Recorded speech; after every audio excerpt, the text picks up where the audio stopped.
بسم اللہ الرحمن الرحیم۔ اللہم صلی علی سیدنا مولانا محمد وبارک وسلم وصلی علیہ۔ فلسطین اور اسرائیل، اصل جنگ کیا ہے؟ بیت المقدس تین مذاہب کی مقدس جگہ، مسلمانوں کا قبلہ اول، عیسائیوں کے لیے یسوع کی جائے ولادت، یہودیوں کے لیے ہیکل سلیمانی۔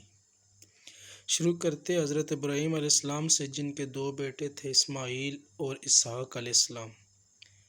اسحاق علیہ السلام کے بیٹے تھے حضرت یعقوب علیہ السلام۔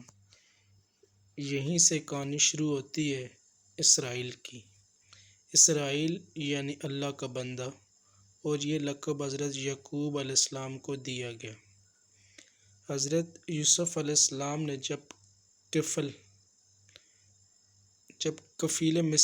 حضرت یوسف علیہ السلام جب کفیل مصر بنے تو آپ کو حکم ہوا کہ آپ اپنے تمام خاندان یعنی آل یعقوب علیہ السلام کو مصر بلایا جائے، اور مصر کی سرزمین کا ایک مخصوص حصہ ان کے لیے مختص کیا گیا، اور اللہ تعالیٰ کی طرف سے کہا گیا کہ اے آل یعقوب، اس سرزمین میں تمہارے لیے برکتیں ہیں۔ حضرت یوسف علیہ السلام 12 بھائی تھے، اس لیے اللہ تعالیٰ نے ان کے لیے 12 چشمے جاری کیے، اور یوں اس سرزمین کا نام حضرت یعقوب علیہ السلام کے لقب سے اسرائیل پڑ گیا، جسے آج یروشلم بھی کہا جاتا ہے۔ آپ صلی اللہ علیہ وآلہ وسلم کی نسل سے کم و بیش 70,000 انبیاء کرام آئے۔ حضرت یوسف علیہ السلام کے بھائی یہودا کی نسل آگے بڑھی تو اس میں سے آنے والے تمام نبی اسرائیلی یہودی کہلائے۔ وقت گزرتا گیا اور حضرت موسیٰ علیہ السلام کا دور آیا۔ جب فرعون نے مصر کی زمین آپ پر تنگ کی تو بنی اسرائیل کے ساتھ آپ کو مصر سے نکلنا پڑا۔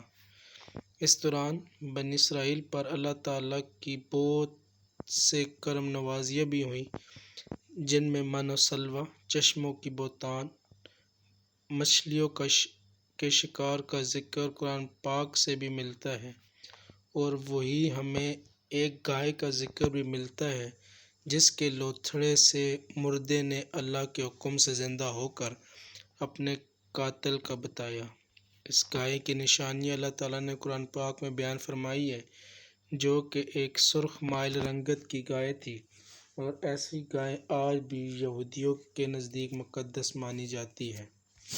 حضرت موسیٰ علیہ السلام کے بعد دیگر نبی آئے۔ اس دوران میں حضرت موسیٰ علیہ السلام اور ان کے دور کی کچھ واقعات، تورات، من و سلویٰ اور کچھ حصہ بنی اسرائیل نے ایک صندوق میں محفوظ کر لیا۔ یہ اللہ کی طرف حضرت آدم کو دیا گیا ایک خاص صندوق تھا، جو نسل در نسل نبیوں کے پاس رہا، جسے قرآن میں تابوت سکینہ کے نام سے پکارا گیا ہے، اور یہ یہودیوں کو اپنی جان سے زیادہ عزیز ہے۔ حضرت داؤد علیہ السلام نے جب جالوت کو ہرا کر اس سے تابوت سکینہ حاصل کیا تو یوں بنی اسرائیل نے انہیں نبی تسلیم کر لیا، اور حضرت داؤد علیہ السلام اس صندوق کی حفاظت کے لیے ایک ہیکل تعمیر کروانا شروع کیا، جو کہ ان کی زندگی میں مکمل نہ ہو سکا۔ ان کے بیٹے حضرت سلیمان علیہ السلام نے جنوں کی مدد سے اس کو مکمل کروایا، اور اسی دوران میں آپ کی وفات ہو گئی۔ اسی وجہ سے اسے ہیکل سلیمانی کہا جاتا ہے۔ بعد ازاں بابل کے بادشاہ بخت نصر نے اسرائیل پر حملہ کیا اور ہیکل سلیمانی کو بھی گرا دیا، اور تابوت سکینہ بھی اپنے ساتھ لے گیا۔ سائپرس دی گریٹ نے دوبارہ یہ شہر حاصل کیا، یہودیوں کو دوبارہ یہاں آباد کیا، اور تابوت سکینہ کو بھی واپس لایا گیا۔ ہیکل سلیمانی ایک دفعہ پھر تعمیر کیا گیا۔ پھر وقت گزرا اور حضرت عیسیٰ علیہ السلام کی آمد ہوئی۔ جنہیں نعوذ باللہ یہودیوں نے دجال، نجائس اور کیا کیا لقب دیے۔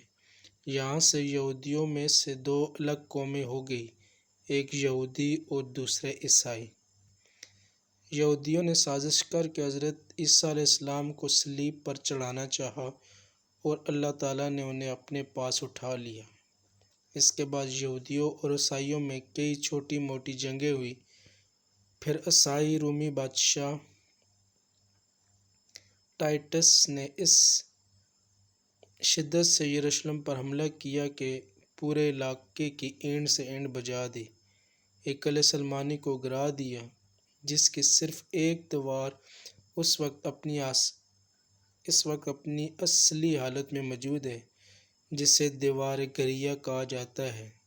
یہاں یہودی جا کر تورات کی تلاوت کرتے ہیں اور گریا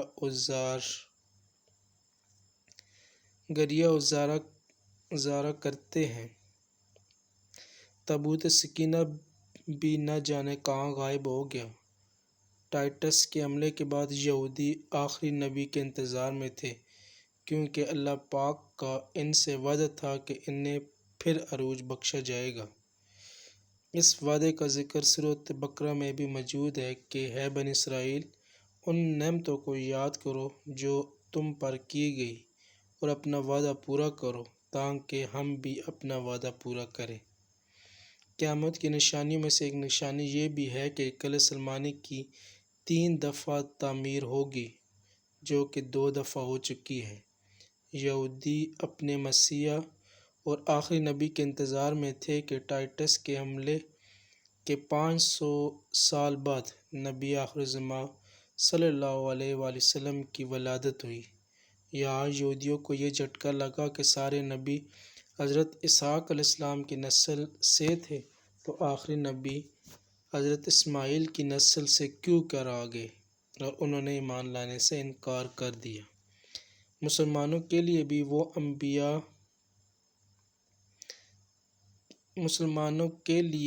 انبیاء کی ہی نشانی تھی، اس لیے قلعہ سلیمانی کو بیت المقدس کا نام دیا گیا۔ اسلام کے آغاز میں یہودیوں کو قتل کروانے کی خاطر ہی بیت المقدس کی جانب منہ کر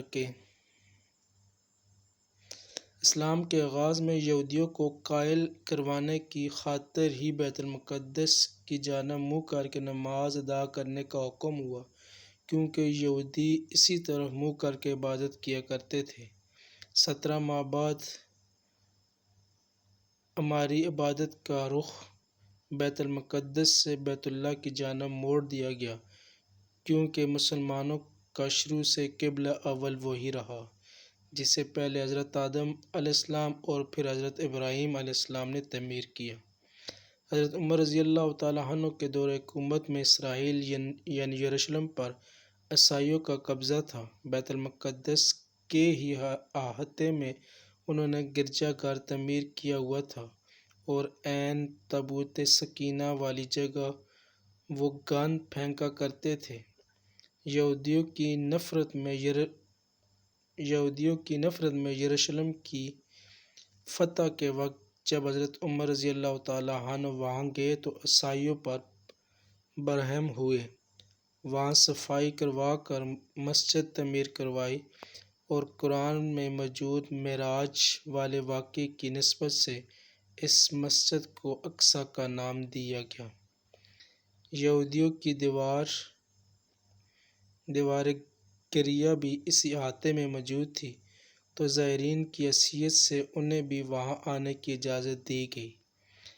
خلافت عباسیہ تک یروشلم ایک مسلم شہر رہا۔ اس کے بعد عیسائیوں نے دوبارہ یروشلم پر حملہ کر کے اس پر قبضہ کر لیا۔ صلاح الدین ایوبی نے عیسائیوں کے خلاف 50 سے زائد جنگیں کر کے بیت المقدس دوبارہ حاصل کی اور پھر 700 سالوں تک یہ خلافت عثمانیہ کے زیر سلطنت رہا۔ یہودیوں کو بھی دیوار گریا تک اپنے مذہبی اقدامات کی آزادی رہی اور یہودی آہستہ آہستہ پھر یروشلم میں آباد ہونا شروع ہو گئے۔ اس دوران میں کئی بار انہوں نے خلافت عثمانیہ کے سلطان کو پیسوں کے عوض یروشلم انہیں سونپنے کا لالچ دیا لیکن ناکام رہے، اور پھر دوسری جنگ عظیم میں عیسائی سپاہی ہٹلر نے چن چن کر یہودی مارا۔ تقریباً 60 لاکھ کے قریب یہودیوں کا قتل عام کیا گیا اور یہ در بدر بھاگنے پر مجبور ہو گئے۔ اس دوران میں انہیں یہ اندازہ ہو چکا تھا کہ انہیں اب خود اپنی پہچان بنانی ہے، اور بائبل میں موجود یہودیوں کے آخری عروج سے قبل والی کئی نشانیاں بھی ظاہر ہو چکی تھیں، اور وہ یہ تسلیم کر چکے تھے کہ ان کا آخری مسیح اب دجال ہوگا، جس کی بدولت پوری دنیا میں ان کا دوبارہ بول بالا ہوگا۔ انہوں نے برطانیہ سے ساز باز کر کے خود کو الگ ریاست تسلیم کروایا۔ یوں اسرائیل باقاعدہ ایک ملک کی صورت میں دنیا کے نقشے پر ابھرا۔ پھر آہستہ آہستہ انہوں نے فلسطین اور دیگر مصری علاقوں پر بھی قبضہ کر لیا۔ عرب ممالک اسرائیل کے خلاف جنگ پر آئے، لیکن اس وقت تک یہ خود کو اتنا مضبوط کر چکے تھے۔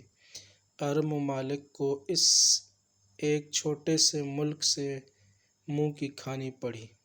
عیسائیوں نے بھی دیکھ لیا کہ اب ان سے لڑ کر کچھ وصول نہیں ہونا، تو باقاعدہ گرجا گھروں میں پادریوں نے تقریبات منعقد کی اور یہودیوں کے لیے معافی کا اعلان کیا گیا۔ یوں سیاسی اور اقتصادی مفاد پرستی نے 2000 سالوں سے ایک دوسرے کے ازلی اور جانی دشمنوں کو ایک صف میں لا کھڑا کیا، اور قرآن کی بات بھی سچ ہو گئی کہ یہود و نصارہ ایک دوسرے کے دوست ہیں۔ یہودیوں کے عقائد کے مطابق وہ ہیکل سلیمانی کی حفاظت نہیں کر پائے تو خود کو قصوروار کہتے ہیں۔ خود کو سزا دینے کے لیے زنجیروں اور چمڑوں سے پیٹتے ہیں اور دیوار گریہ کے پاس آوازاری کرتے ہیں۔ وہ ایمان رکھتے ہیں کہ تیسری بار انہیں پوری دنیا پر حکمرانی حاصل ہوگی۔ اس کے لیے انہیں مسجد اقصی کو گرانا ہوگا، جس کی تیاری وہ کر چکے ہیں۔ کب سے مسجد اقصی کے نیچے بارودی سرنگیں بچھا دی گئی ہیں۔ اس کے بعد ہیکل سلیمانی تعمیر کر کے تابوت سکینہ وہاں رکھنا ہے۔ تابوت سکینہ بھی وہ دوبارہ حاصل کر چکے ہیں، لیکن مسئلہ تھا کہ سرخ گائے، کیونکہ ان کے عقیدے کے مطابق وہ ناپاک ہے، اور جب تک پاک نہیں ہو جاتے ہیکل سلیمانی تعمیر نہیں کر سکتے۔ وہ پاک ہونے کے لیے سرخ گائے کی قربانی دینا ہوگی۔ وہ گائے جس کی نشانیاں قرآن پاک میں بیان کی گئی، جو اس وقت بھی انہیں ڈھونڈنے میں مشکل ہوئی تھی، اب بھی 100 سال تک وہ ویسی گائے کی تلاش کرتے رہے۔ ٹیکنالوجی کا استعمال کرتے ہوئے بچے پیدا کرنے کا کامیاب تجربہ کیا۔ انہوں نے پھر اس تجربے کی بدولت ویسی نشانیوں والی گائیں پیدا کرنے کی کوشش کی، لیکن ناکام رہے۔ 2019 میں ایک امریکی ریاست سے 5 عدد ویسی گائیں انہیں مل گئی، جن کے جسم پر سرخ رنگ کے علاوہ اور کوئی بال نہیں تھا۔ انہیں کبھی کام کے لیے استعمال نہیں کیا گیا تھا۔ اگلی نشانی کہ ان پر کسی بیماری کا اثر نہیں ہونا چاہیے۔ پوری دنیا میں کووڈ پھیلا کر مختلف جانوروں کے ساتھ انہیں بھی ٹیسٹ کیا گیا، اور ان پر اس بیماری کا کوئی اثر نہ ہوا۔ Red heifer found, mystery of red heifer. یہ گوگل میں سرچ کر کے آپ اس متعلق تفصیل سے پڑھ سکتے ہیں۔ الغرض قرب قیامت اور دجال کے ظہور والی تمام تر تیاریاں وہ مکمل کر چکے ہیں۔ اپنی مرضی کے ڈاکٹر، انجینئر، بچے پیدا کرنا، 9D ٹیکنالوجی کی مدد سے ایک جگہ ہوتے ہوئے کئی جگہ موجود رہنا، اپنی مرضی کے موسم بنانا، جب چاہو بارش برسا دینا، چند دنوں میں پوری دنیا گھوم لینا، یہ سب دجالی نشانیاں ہیں جو آج کے دور میں کوئی مشکل کام نہیں۔ ہمارے اسلام میں بتائی گئی قیامت کی نشانیوں کی انہوں نے اتنے اچھے سے تیاری کر لی کہ غرقت کے درخت لگا دیے جو انہیں پناہ دے گے۔ باب لد، جس جگہ احادیث کے مطابق دجال کا حضرت عیسیٰ علیہ السلام کے ہاتھوں قتل ہونے کا ذکر موجود ہے، اس جگہ وہ دجال کے فرار کے لیے ایئرپورٹ بنا چکے ہیں۔ یہ سب تو قرب قیامت کی نشانیاں ہیں اور ایک سلمانی نے بھی بن کر رہنا ہے۔ پھر اصل جنگ کیا ہے؟ اصل جنگ عقائد کی ہے۔ ہم اپنے عقائد میں اس قدر کمزور ہو چکے کہ نماز پڑھیں یا نہ پڑھیں ہمیں فرق نہیں پڑتا، اپنے بہن بھائیوں کا حق کھا کر خوشی محسوس کرتے ہیں اور فرقوں کے خرافات میں الجھے ہوئے ہیں۔ فلسطینیوں کے لیے سوائے دعا اور احتجاج کے ہم کیا کر سکتے ہیں؟ کیا ہم اپنے عقائد کے اتنے مضبوط ہیں کہ ڈالر کے بکاوے میں نہ آئیں؟ کیا ہم یہودیوں کے مقابلے میں نکلنے والے خراساں مجاہدین کی لسٹ میں آتے ہیں یا بس سوشل میڈیا کے تماشائی ہیں؟ اگر آج دجال ظاہر ہو جائے اور توبہ کا دروازہ بند ہو جائے تو ہماری آخرت کے لیے کیا تیاری ہے؟ سوچ کر جواب ضرور دیجیے گا۔ والسلام۔ تحریر سلیمان صدیقی۔